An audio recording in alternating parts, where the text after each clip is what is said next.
Magandang tanghali Pilipinas, ngayong Huwebes, Marso 19, 2020. Ito ang Agila Balita. Sabayan din tayo napapakinggan sa Radyo Agila DCEC 1062 sa Mega Manila at sa ating mga Radyo Agila Provincial Relay Station sa mga lungsod ng Dagupan, Lucena, Cebu at Davao. Ako po si Angelo Palmones. Sa ulo ng ating mga balita. Bilang ng COVID-10 o COVID-19 cases sa bansa, 202 na. Ang mga nasawi ay nasa 17. Mga logistic companies obligadong magpresenta ng official IATF ID sa mga checkpoints simula sa March 22. Price control sa mga pangunahing produkto, mahigpit na pinamomonitor ng Malacanang. BIR pinalawig hanggang May 15 ang paghahain ng annual income tax return.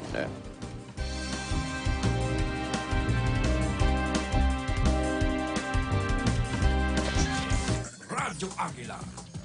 Breaking news.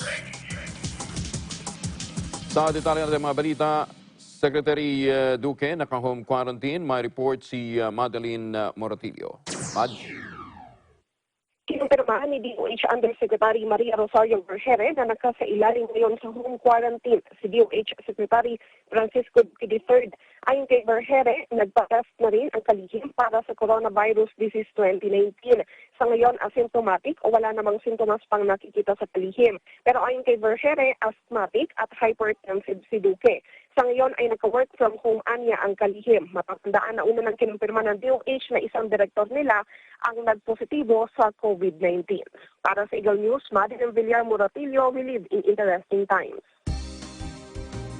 Umakyat na sa 200 at 2 bilang ng mga confirmed coronavirus disease o COVID-19 cases sa bansa. Habang nadagdagan din ang bilang ng mga namatay, nasa 17 na ngayon matapos na maitala ang 3 panibagong death case. Ayon sa Department of Health, ang mga bagong fatalities ay sina patients 201, 57 at 160. Lahat ng mga ito mayroong mga pre-existing medical conditions. Si patient 201 ay isang 58-year-old na lalaki mula sa Lanao del Sur na may travel history sa Malaysia. Na-admit ito sa Amay Pakpak Medical Center at namatay nitong Martes, March 10 habang inaantay ang resulta ng kanyang COVID-19 test. Namatay ito dahil naman sa acute respiratory distress syndrome at natuklasang meron pang diabetes. Si patient 57 naman, isang 65-year-old na lalaki taga Pasig City, may history naman ng travel sa London. Na-admit siya sa Medical City at namatay noong March 10 dahil sa acute respiratory distress syndrome at pneumonia. Meron din itong existing hypertension at diabetes mellitus, habang si patient 160 ay isa namang 86-year-old na babae mula sa San Juan City, walang travel history o exposure sa COVID-19 cases. Namatay ito sa septic shock, secondary to high-risk pneumonia at COVID-19 noong Martes, March 10 sa Cardinal Santos Medical Center. Meron ding chronic kidney disease, secondary to hypertensive nephrosclerosis, ischemic heart disease at peripheral arterial occlusive disease ang naturang pasyente. Siyam na ang kumpirmadong kaso ng COVID-19 sa Maynila. Ayon kay Manila City Mayor Isko Moreno, 4 sa bagong kaso ang nadagdag sa lungsod hanggang kahapon. Kabilang dito si patient 161, 25 years old na babae, taga Tondo. Ganyan din si patient 165 na 50 anyos na babae din, taga Pandacan. Ang misis ni patient 116 o 166, patient 178 na residente naman ng Quiapo, 74-year-old na lalaki. Nadagdagan din ang 7 pang patients under investigation o PUI sa Maynila. Samantala, isa pang empleyado ng Government Service Insurance System o GSIS ang nagpositibo sa coronavirus disease. Ayon kay GSIS General Manager Rolando Macasait, nakakonfine na ngayon sa Las Piñas General Hospital ang lalaking empleyado ng ahensya na pumapasok umano sa main office ng Pasay City. Nauna nang napaulat na isang babaeng regular employee naman ng GSIS ang nagpositibo sa virus. Inobserbahan naman sa San Juan de Dios Hospital. Kasalukuyan ang nagsasagawa ng contact tracing ang State Pension Fund Agency sa mga naging close contact ng 2 empleyado. Ipinag-utos na ng Pension Fund Chief na isailalim din sa lockdown ang lahat ng branch ng GSIS sa buong bansa kasunod ng naturang pangyayari. Nauna nang inatasan ng GSIS sa mga empleyado na mag-work from home matapos na isilalim sa state of calamity ang buong bansa. Ganman sinabi ni Makasait na magpapatuloy ang kanilang operasyon kahit naka-lockdown ang buong Luzon at tuloy-tuloy ang pagtanggap nila ng loan application sa pamamagitan ng wireless automated processing system. Tiniyak din ito na sa mga pensioner na patuloy silang makatatanggap ng pensyon kaya walang dapat na ipag-alala. Wala namang katotohanan ng mga kumakalat na balita na pumalo na sa 7 ang bilang ng mga namatay sa Cebu dahil sa COVID-19. Sinabi ni Dr. Jaime Bernadas, Regional Director ng Department of Health Region 7, wala silang hawak na datos sa report kaugnay ng alagasyong ito. Samantala, kinumpirma naman ni Bernadas na meron ng COVID-19 patients sa lalawigan ng Cebu na ngayon ay nasa Mandaue City. Pero ito ay nasa recovering condition na. Tiniyak naman ito na patuloy nilang ibibigay ang mga update hinggil sa sitwasyon ng lalawigan kaugnay sa mga kaso ng COVID-19. Ganyan, base sa kanilang latest data, 61 lamang ang persons under investigation o mga PUI sa Central Visayas mula sa dating 76. Ito matapos na magnegatibo sa COVID-19 ang 14 na samples na kanilang ipinadala sa Research Institute for Tropical Medicine o RITM.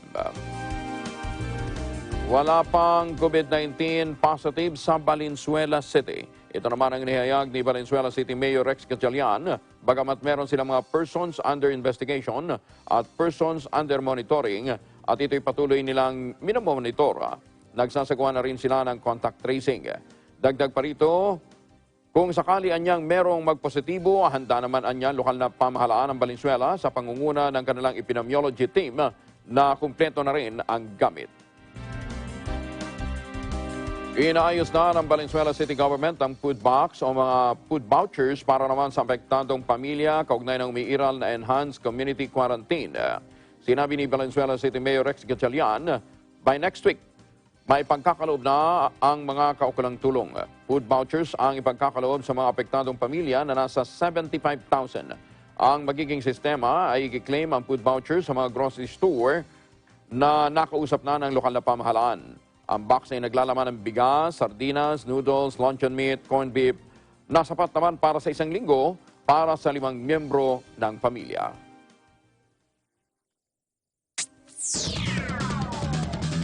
Lokal na pamahalaan ng Taguig na mahagi naman ang anti-COVID kit at mga food packs sa mga residente. Detalye malaki Eagle News reporter Mar Gabriel. Nagbahay-bahay ang mga tauhan ng Mayor's Action Team sa Barangay South Signal sa Taguig City para mamahagi ng anti-COVID kit sa mga residente. Laman nito ang sabon, face mask at ang 1 buwan na supply ng vitamin C. Prioridad ng lokal na pamahalaan na mabigyan ng 68,000 senior citizens sa lungsod at 60,000 residente na may malubhang sakit na mas madali raw tamaan ng COVID-19. Ayon kay Mayor Lino Cayetano, inuuna nila mga lugar na mas marami ang higit na nangangailangan. Maliban naman sa anti-COVID-19 kit, mamamahagi rin ng grocery at food packs ang lokal na pamahalaan ng Taguig. Ang South Signal sa Taguig, ang pang-7 barangay na nabigyan ng anti-COVID kit, habang pang-19 naman na nabigyan ng family food packs sa 28 barangay. Sa ngayon, nasa 5 ang nagpositibo na sa COVID-19 dito sa lungsod, habang marami pa ang person under investigation at person under monitoring. Para sa Eagle News, Mar Gabriel, we live in interesting times. Hindi na papayagang makapasok pa ng Israel ang sinamantayuhan kahit pa pumayag ang mga itong magpasailalim sa quarantine. Ito matapos tuluyang isara ng bansa ang kanilang mga border para sa mga turista at biyahero. Inanunsyo ito ng Population and Immigration Authority at ang Ministry of Health ng Israel. Sa ngayon, tanging ang mga mamamayan ng Israel ang pwedeng pumasok sa bansa. Sa uling datos, ang Israel ay merong 433 na kaso ng COVID-19. 475 na mga bagong kaso naman ng pagkamatay dahil sa COVID-19 ang naitala sa Italy. Ito ang pinakamataas na official toll sa loob lamang ng 1 araw mula nang ma-detect ang unang kaso sa China noong nakaraang taon. Sa kabuuan, sumampa na sa 2,978 ang total deaths sa Italy, habang nasa 35,713 ang confirmed cases. Pinakamaraming kaso ng pagkamatay ay naitala sa Northern Lombardy region na may 1,959 deaths, partikular na sa Milan na itinuturing na financial at fashion capital ng bansa. Sinusundan ng Emilia-Romagna region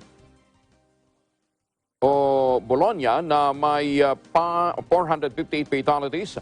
Ang Piedmont region naman ay may 154 deaths. Ang Lazio region naman ay meron 32 deaths at 724 infected. Sa agit nito, nananawagan si Italian National Institute of Health Chief Silvio Brosafero sa kanyang mga kababayan na manatiling matatag. Nasa ikalawang linggo na ang total lockdown ng Italy pero patuloy pa rin nadaragdagan ang death rate.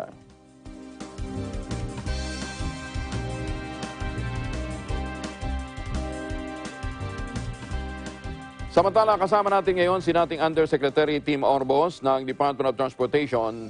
Sila ho yung nanguna sa papakalat nitong tinatawag na misting tent. Ano ho? Yusek, magandang tanghali po sa inyo. Manong Angelo, magandang tanghali po naman. Apo. Bukod ho sa, kasi ang nagkwento ho sa amin ito ay si Mayor Marcy Teodoro ng Marikina. Pero bukod ho sa Marikina, ilang lugar na ho sa Metro Manila ang gumagamit nito pong tent para po disinfect ang mga kababayan natin? Well, meron po sa Pasig kay Mayor Vico, meron pong MMDA, meron na po yung Malacanang, meron ho kaming mga ibang lugar pa, mga 40 yan, no, na gumagamit na. Tapos meron ho tayong 100 na kapila.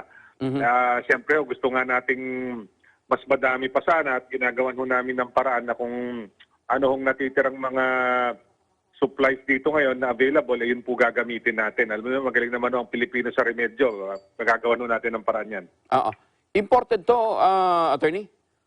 Yung pong mga unang mga lumabas po, imported po yan. Pero ho yung pong tolda, siyempre dito na ho galing yan. Dito na ho inassemble, kumbaga. So, ngayon ho, mayroon ho kaming grupo na ginagawan ho ng paraan na mas unang-una makagawa tayo ng sarili natin at mas makakamura ho tayo. Talagang kung pwede lang sana, meron nung ginawa ang UP na design ng tent, tama ho yun, kung pwede talaga gawan na ho natin yan, lalo na sa kung tayo iskulahan, isang building, malaking bagay po yan. No? So, yan po, no? Hopefully magawan ho natin ng paraan na mas mura ho yan.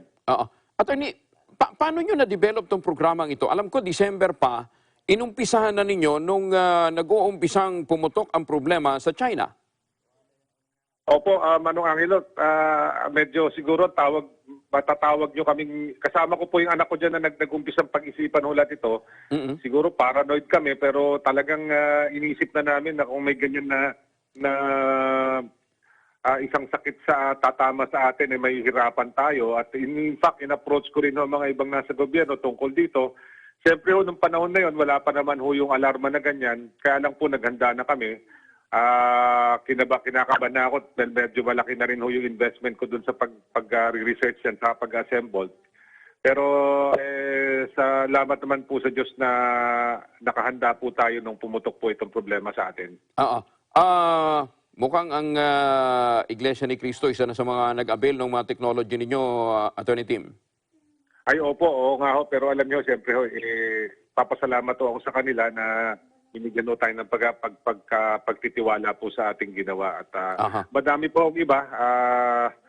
Siguro ho, ang kailangan nating sabihin dito, importante kasi na yung sanitation po or sanitizing or disinfecting, hindi lang po yan nangyayari sa paghugas ng kamay at pagtatakip ng... Kailangan ho sa bahay pa lang. Sa bahay, sa transportasyon, saan ka papasok, eskwelahan man o isang establishmento, kailangan ho talaga may disinfecting. Ngayon ho, naka-lockdown tayo. Pero in 30 days na magiging problema na naman ho yan. So dapat ho talaga masanay ho tayo dun sa practice ng sanitation. Pero ang ginamit o ang inavail ng iglesia, hindi yung tent, ano? Meron din ho ata silang kinuha sa amin. At meron din ho ata... although yung kinuha ko talaga nila sa amin yung canyon, yung misting cannon na tinatawag po natin. No, ito naman po ay dinevelop ng isang Pilipino, si Gary Vasquez. Ginawa niya ho yan na nung una nga rin, dalawa lang kami na nagtitinginan kung ba't namin ginawa yan, ba't sinimulan namin itong ganitong paghahanda. Pero ngayon napakahalaga. Nakakatulong ho yan kasi talaga yung alam mo naman natin, nababasa ho natin na yung coronavirus tumatagal ng hanggang 9 na oras in some areas. So dapat talaga malinis hindi lang yung tao, kundi yung ating kapaligiran. Yusek Tim, teka muna ha, dito muna tayo sa tent. How does it work? Papasok ka ngayon, tapos gaano katagal ka sa loob ng pinaka-tent o tawagin nating chamber? Gaano katagal ka doon at anong mangyayari sa iyo? Well, ang sana ideal is 10 seconds. Kasi yung naman, yung misting ho niyan, buong katawan mo matatamaan. At the same time, hindi ka naman mababasa. Talagang droplets din ang tatama sa iyo. So, yun din ang ilalaban mo doon sa droplets na sakali kung meron ka man na nandyan. So, hindi ho yan, it's not dangerous to human skin. Itawag po nila dyan human neutral, yung ginagamit po nating chemical dyan. Yung pong chemical na inaprubahan po ng United States Environmental Protection Agency kung anong klaseng chemical po ang gagamitin. Pero ano ito, yung chemical, locally sourced na rin, Attorney Tim? Ngayon po, hindi pa ho. Pero nagsimula na ho kaming makiusap sa mga Filipino inventors para magkano na ho tayo na sarili natin. Kasi alam niyo naman ho yan, sugar cane lang naman yan. So meron na hong, in fact, papasalamat ho kami sa vision din ni Mr. Ang ng San Miguel na naisipan niya na i-convert yung isang refinery niya ng alcohol, i-convert niya into paggawa ho talaga ng alcohol na pang-tao, hindi ho yung pang-inom. Tapos, Attorney, magkaiba yung ginagamit doon sa misting tent at saka doon sa ibinubuga. Iba yung chemical doon? Iba po, yung binubuga po naman, yung sa misting tent, sabi ko nga ho, pang safe sa tao. Yun nung isa naman, talagang talagang pang-bleach talaga, pang-patay ho talaga ng virus. So, hinihingi namin sa lahat ng lugar na pinupuntahan namin na at least 1 hour muna silang lalabas sa kalye para humamatay lahat yung mga germs at hindi sila maapektuhan. Ang sabi niyo sa akin, ang airport yata bumili na? Meron na ho silang order din. Ang maganda ho kasi ngayon dinadaan lahat sa MMDA, meron na rin ang DBM na bilisan na ho yung pagpo-produce namin ito. So ako naman hindi naman ito dapat pagtulong-tulungan nito, kaya nagde-devise ako ng paraan ngayon na i-outsource ko na kunwari kasi madami mawawalan ng trabaho. Baka i-outsource namin siguro lahat ng sastre na kunwari nasa Quezon City o dito sa Metro Manila, mag-outsource na kami para parang nakano sila, may kanya-kanya silang quota, i-pick upin namin, madali rin yung trabaho. Attorney, for sure, maraming interesado dito. Pwede bang sa website, may webpage ba kayo o online sila mag-inquire o pwede magtanong pati yung mga interesadong bumili?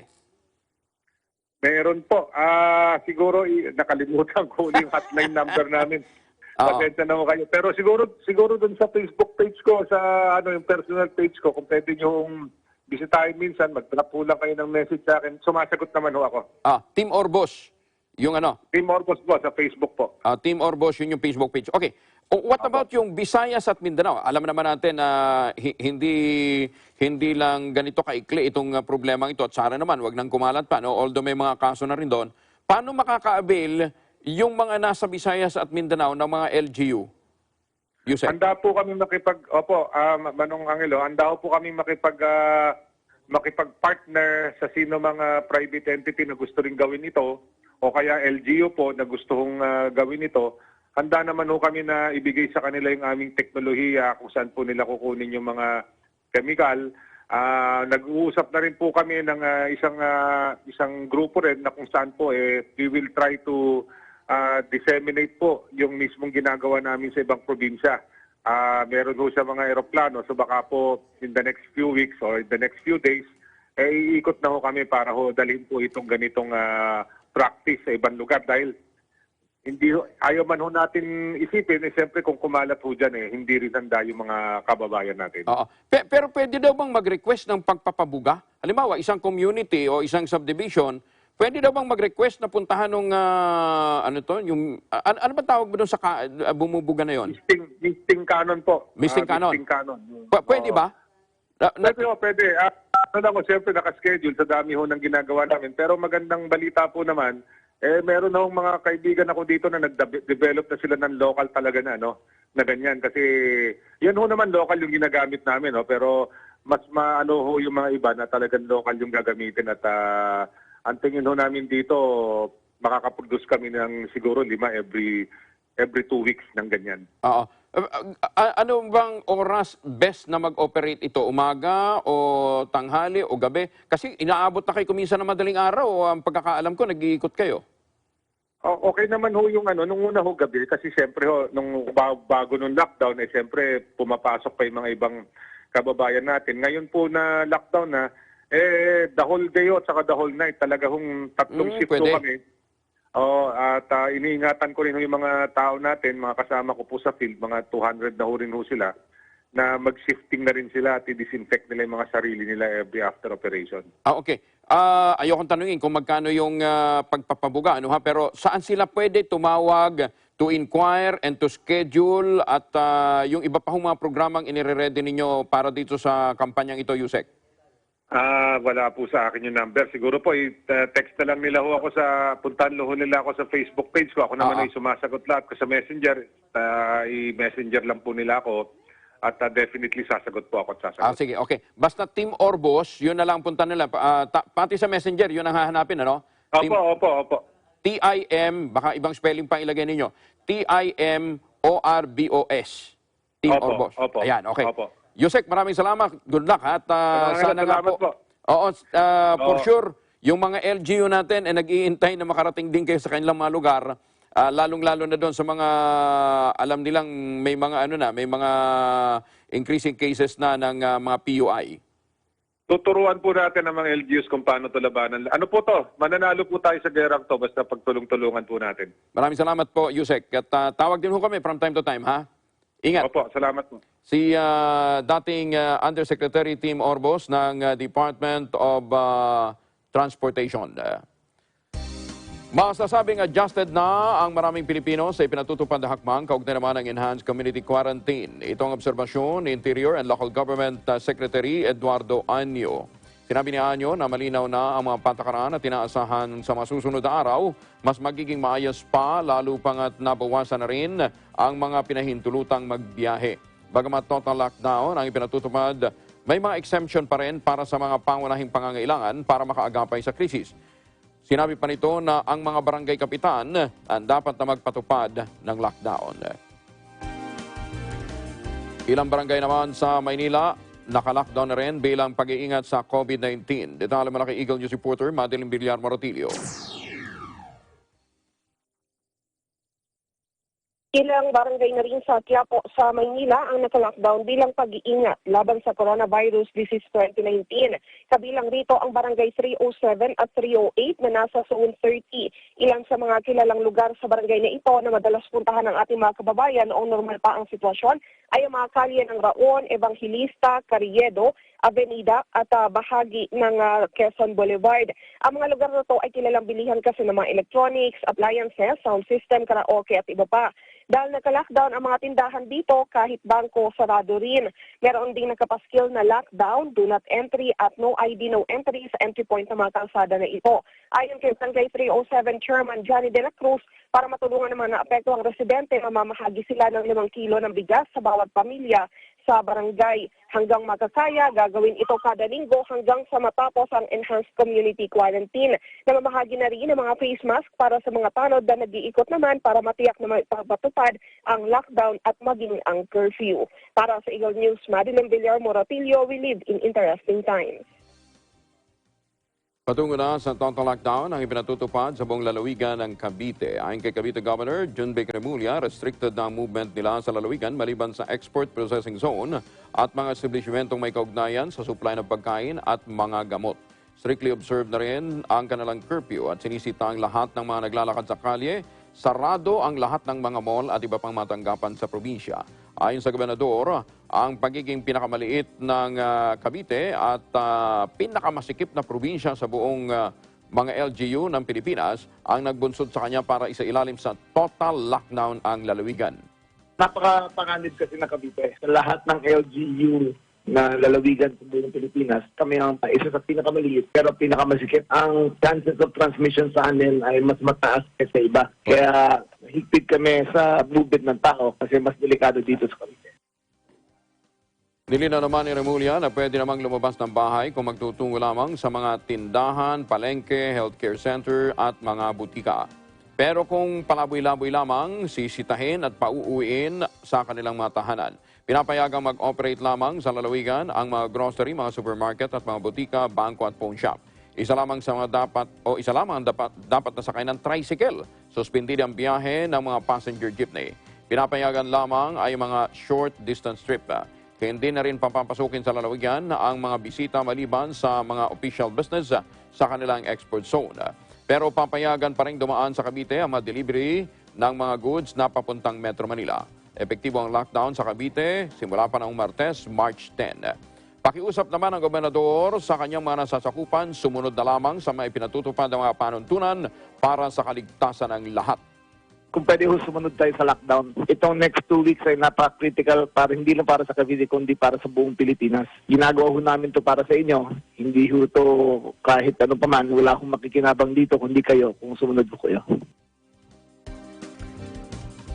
Isinailalim na rin sa lockdown ang Lanao del Sur kasama rito ang Marawi City. Ito'y kasunod rin ang pagkamatay ng isang person under investigation patient sa Amay Pakpak Medical Center. Epektibo ang lockdown simula pa March 18, tatagal hanggang April 14. Dahil dito mahigpit na pinagbabawal ang intercity at municipal entry ng mga residente at nagpapatupad na rin ang curfew mula alas 9 ng gabi hanggang alas 5 ng umaga. Hindi naman kasama ang medical personnel, delivery vehicles, miyembro ng media, national government employees at mga opisyal, gayon din ang mga marked vehicle, private construction company na may existing project sa lalawigan, mga negosyanteng may kinalaman sa pagbibenta ng basic necessities. Kahit exempted naman sa travel ban dahil sa umiiral na Luzon-wide quarantine, obligado pa rin na magpresenta ng identification card mula sa gobyerno ang mga empleyado ng mga enterprises at logistic companies kapag sila'y daraan sa checkpoint. Ayon kay Trade Secretary Ramon Lopez, ito ay magsisimula sa March 22. Ang ID ay dapat na presenta ay yung Official Interagency Task Force ID na inisyo naman ng DTI. Samantala, ang mga nagtatrabaho naman sa production, processing, distribution at sale ng food, medical supplies at iba pang essential products ay papayagan dumaan sa checkpoint kung may pipresenta ang mga sumusunod. Valid company ID, proof of residence at certification of employment. Nagpaalala din ang DTI sa publiko na kailangang pairalin ang social distancing measures at safety protocols sa mga empleyadong papasok sa trabaho. Magbabalik pa ang Agila Balita. Agila Balita.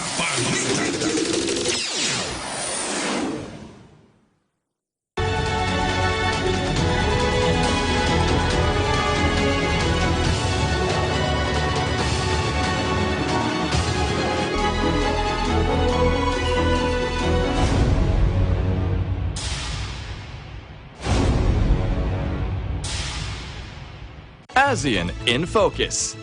Monday to Friday, 2 to 2:30 p.m.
Events happen around us all the time, in our community, in our country, around the world. Events that affect people, move communities, or simply inspire us. Interesting events that people need to know. In these interesting times, we continue to be a competent partner in delivering news about these events. Fast, accurate, balanced. Eagle News, because we live in interesting times.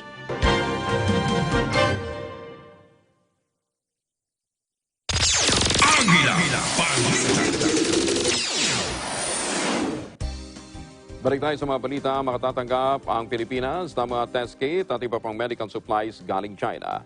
Ito ay para mapigilan ang paglaganap ng COVID-19 sa bansa. Ayon sa Embahada ng China sa Pilipinas, kasama sa donasyon ang 100,000 test kits, 100,000 surgical masks, 10,000 N95 masks at 10,000 set ng personal protective equipment.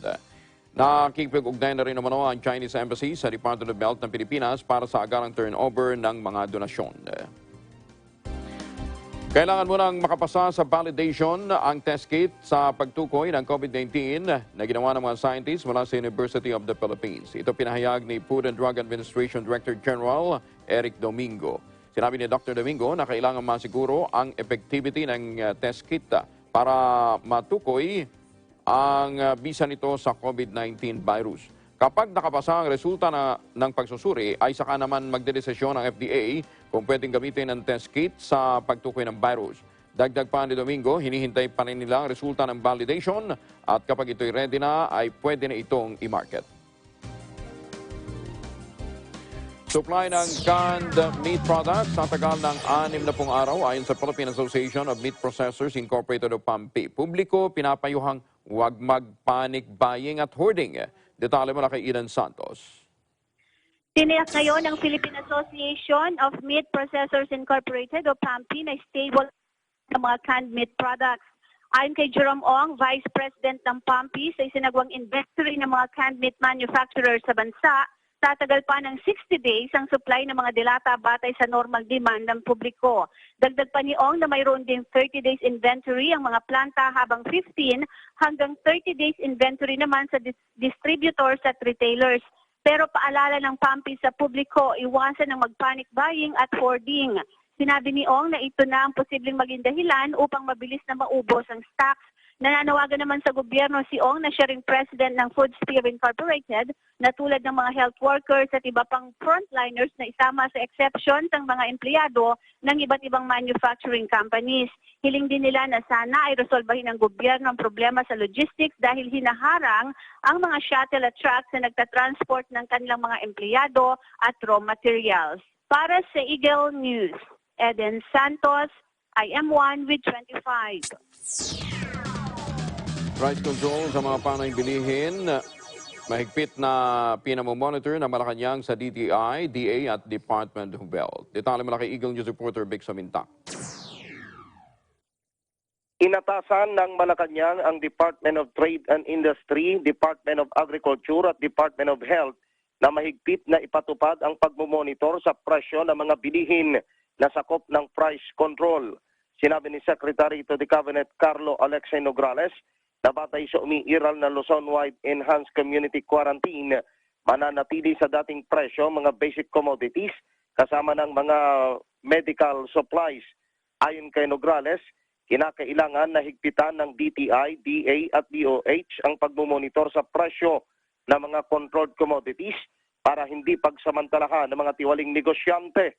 Inimok din ni Nograles ang publiko na i-report sa mga otoridad ang anumang pagsasamantala sa presyo ng mga pangunahing bilihin na ginagawa ng mga tiwaling negosyante.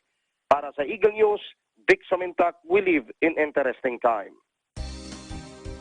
Makatatanggap ng food pack sa mga pamilya na kabilang sa Pandawid Pamilya Pilipino Program o 4P sa bawat barangay na tulong ng pamahalaan sa gitna ng umiiral na Enhanced Community Quarantine. Sinabi ni Interior and Local Government Undersecretary for Barangay Affairs Martin Dino, pangungunahan ng Department of Social Welfare and Development ang pamamahagi ng mga food pack sa mga barangay. Bibigyan din ng tulong ang iba pang mga pamilyang apektado na arawan kung sumahod. Ayon kay Dino, meron silang listahan kung saan naroroon ang mga nakapangalan, halimbawa dito yung mga driver. Samantala, meron din anyang tulong para sa mga nakatira sa mga subdivision. Ang tulong ay may nakahandang mga sasakyan kapag bibili ng pagkain o grocery o gamot. Ito ay mga sasakyan ng barangay at ang mga tanod ang maaaring umalalay.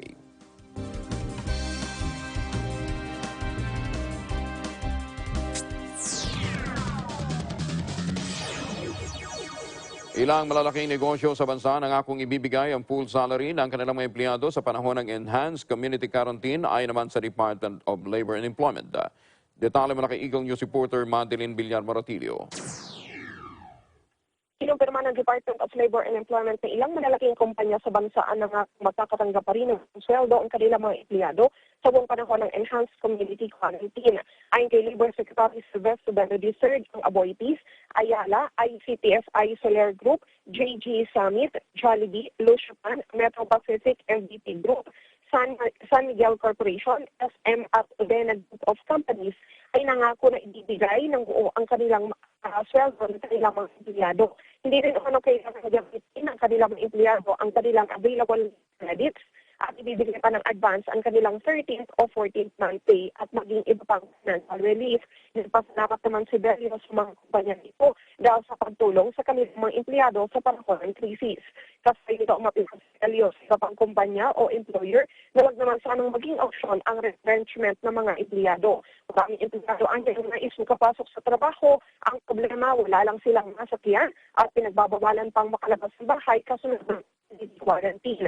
May ibaan niya na aplikable ang work from home pero hindi naman sa lahat ay pasok ito. Umapila din ito sa mga employer na ibigay ang 13th o 14th month pay ng kanilang mga empleyado habang suspendido ang trabaho para may maipangbili sila ng mga pangangailangan. Para sa Eagle News, Madeline Villar Moratilio, interesting time. Bureau of Internal Revenue o BIR pinalawig na hanggang May 15 ang paghain ng annual income tax return. Detalye mo na kay Eagle News reporter Moira Encina. Isang buwang pinalawig ang deadline paghahain ng annual income tax return dahil sa umiiral na quarantine. Mula sa April 15 ay ginawang May 15 ang deadline mga taxpayer para mag-file ng ITR. Alinsunod sa Revenue Memorandum Circular na petsyang March 18 at may lagda. Ni BIR Commissioner Cesar Dulay, walang penalty para sa mga hindi makakatugon sa original na deadline na April 15.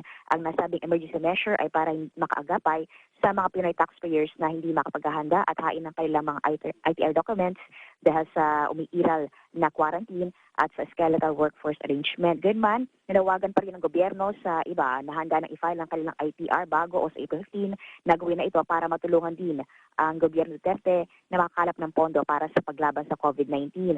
Maaari namang ihain ang ITR sa pamamagitan ng online filing at mga payment platforms. Inaasahan naman ng pamahalaan magresulta sa delay at 145 billion pesos na shortfall sa tax collection ng bansa ang nasabing deadline extension.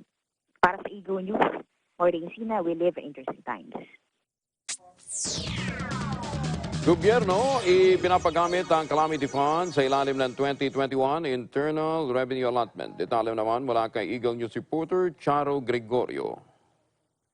Ipinagamit ni Quezon City Representative Alfred Bardo sa gobyerno ang calamity fund sa ilalim ng 2021 Internal Revenue Allotment para matugunan ang mga pangangailangan ng bawat local government unit sa kinakaharap na problema sa COVID-19. Sabi ni Vargas, ang advance sa paggamit ng IRA na nakatakda sana para sa susunod na taon ay minsan nang ginawa ng panahon ni dating Pangulong Gloria Arroyo sa ilalim ng Executive Order 494 at Executive Order 723 kung saan ginamit ang IRA para sa iba't ibang priority projects.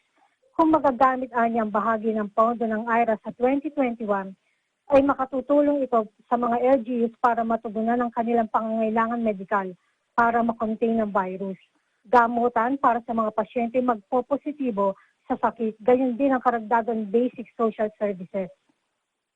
Bukod dito, nasa ilalim din ng state of calamity ang buong bansa dahil sa COVID-19, kung saan nagdulot na ito ng malawak na pinsala sa kabuhayan at normal na pamumuhay ng mga tao. Maaaring anyang gamitin ng mga LGUs ang 5% ng calamity fund sa IRA matapos ang deklarasyon ng state of calamity salig na rin sa Section 21 ng Republic Act 10121 na lumilikha sa National Disaster Risk Reduction Management. Para sa Eagle News, Charo Gregorio, we live in interesting times. 50,000 reusable face mask maaaring gamitin ng publiko ng hanggang 50 beses. Ilalabas pa ito ng DOST Philippine Textile Research Institute. Detalye mula kay Eagle News reporter Bel Surara. Bunsod ng tumataas na demand ng face mask sanhi ng COVID-19, sinabi ni DOST Secretary Fortunato de la Peña na magkatuwang natutugunan nito ng Philippine Textile Research Institute o PTRI, isa sa kanilang attached agency, Taytay Rizal Local Government Unit at private sector upang makapag-produce ng 500,000 reusable face mask. Ayon sa PTRI, gagamit sila ng water-repellent finishing sa face mask na siyang tatahiin naman ng isang kilalang manufacturer ng garment sa local branch na nasa Taytay, Rizal. Dadaan sa treatment ang face mask na gagawin naman sa PTRI office. Washable umano ang nabanggit na face mask kung kaya't maaari itong magamit ng hanggang 50 beses. Isinasapinal pa ang arrangement ng produksyon dahil na rin sa umiiral na lockdown sa Luzon. Para sa Eagle News, Bel Surara, we live in interesting time. Pasig City nagdalaga ng mobile kitchen para naman sa mga health worker at iba pang mga frontliner. Detalye mula kay Eagle News reporter Ken Messina. Set up ng mobile kitchen ang lungsod ng Pasig upang makapagbigay ng pagkain sa mga health worker at iba pang frontliner na walang tigil sa pagtatrabaho simula pa ng ipatupad ang enhanced community quarantine sa lungsod. Ayon sa kanilang Facebook page, nakakagawa sila ng 2,000 food packs kada agahan, tanghalian at hapunan para sa kanilang mga health worker at iba pang frontliner na ihahatid ang ng kanilang team sa mga hospital, health center at checkpoints. Sa isang panayam kay Mayor Vico Soto, naisipan nila na mag-set up ng mobile kitchen para hindi intindihin ng mga nagsasakripisyong manggagawa ang kanilang pinagkukunan ng pagkain. Sa ganitong paraan ay nagiging magaan-an niya ang kanilang paggawa sa kabila ng matinding dulot ng COVID-19 sa bansa. Para sa Eagle News, Ken Messina, we live in interesting times. Mga pangyayari sa labas ng bansa. Balitang Abroad. Niyanig ng magnitude 6.3 na lindol ang Indonesia Webes ng umaga. Ayon sa US Geological Survey, naitalang epicenter ng lindol 255 kilometers south ng bayan ng Nusa Muda o Dua. May lalim itong 10 kilometro. Pero wala namang itinaas na tsunami warning ang Weather and Geophysics Bureau ng Indonesia. Ang Nusa Dua Town ay matatagpuan sa Holiday Island of Bali. Ayon sa USGS, tumagal ang pagyanig ng halos 1 minuto. Kabilang ang Indonesia sa tinuturing bilang isa sa most disaster-prone nation sa Southeast Asian archipelago dahil sa lokasyon ito na nasa Pacific Ring of Fire. 2018 ang yunagin ng magnitude 7.5 na lindol ang Indonesia. Sinundan ng malakas na tsunami ang Palo sa Sulawesi Island. Nag-iwan ito ng 4 o mahigit na 4,000 kataong patay. 2004 naman ang yanigin ng magnitude 9.1 na lindol ang Aceh Province. Ikinamatay naman ito ng 170,000 katao sa Indonesia. Pansamantalang sinara ang Salt Lake City Airport sa Utah sa Estados Unidos matapos ding yanigin ng magnitude 5.7 na lindol. Ito ang pinakamalakas na lindol na naitala sa bansa sa nakalipas na 28 taon. Ayon sa US Geological Survey, naitalang epicenter ng lindol sa Salt Lake City gabi ng Miyerkules, may lalim na 6 na milya. 10 aftershocks ang naramdaman sa city na nasa 3.9 ang pinakamalakas sa ilang minuto lamang matapos ang pagyanig. Wala namang naitalang namatay pero ilang mga minor injuries ang napaulat. Ginagamot na sila sa mga lokal na ospital. Bagyang napinsala ang ilang gusali sa downtown area, kabilang ang Salt Lake Temple kung saan na-displays ang mga spire stones ng kanilang templo. Agara naman ang patupad ng forced evacuation sa isang oil refinery sa naturang lungsod. Ang Utah ay merong malaking populasyon ng mga Mormons. At yan ang kabuuan ng ating mga balita sa pangalan ng ating mga kaagapay sa Eagle News Service. Ako po si Angela Palmones. We live in interesting times. Susunod ng letters and music dito sa Net 25 at now and then kasama si Julie Fernando sa Radyo Agila. Sumainyo ang mga balitang kinara, maingat na isinulat at inihanay ng Eagle News Service. Agila Balita.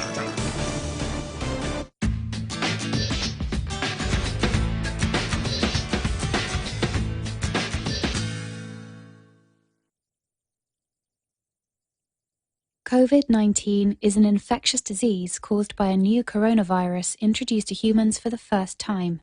It is spread from person to person, mainly through the droplets produced when an infected person speaks, coughs, or sneezes. These droplets can land in the mouths or noses of people who are nearby. These droplets are too heavy to travel far in the air. They only travel approximately 1 meter and quickly settle on surfaces. This is the reason person-to-person spread is happening mainly between close contacts. The exact time that the virus can survive on surfaces is not yet known.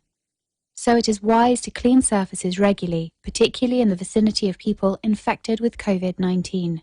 Hands touch many surfaces, which can be contaminated with the virus. You should therefore avoid touching your eyes, nose, or mouth, since contaminated hands can transfer the virus from the surface to yourself. When coughing or sneezing, cover your mouth and nose with the bend of your elbow or use a disposable tissue. If a tissue is used, discard it immediately into a closed bin. The most effective way to prevent the spread of the new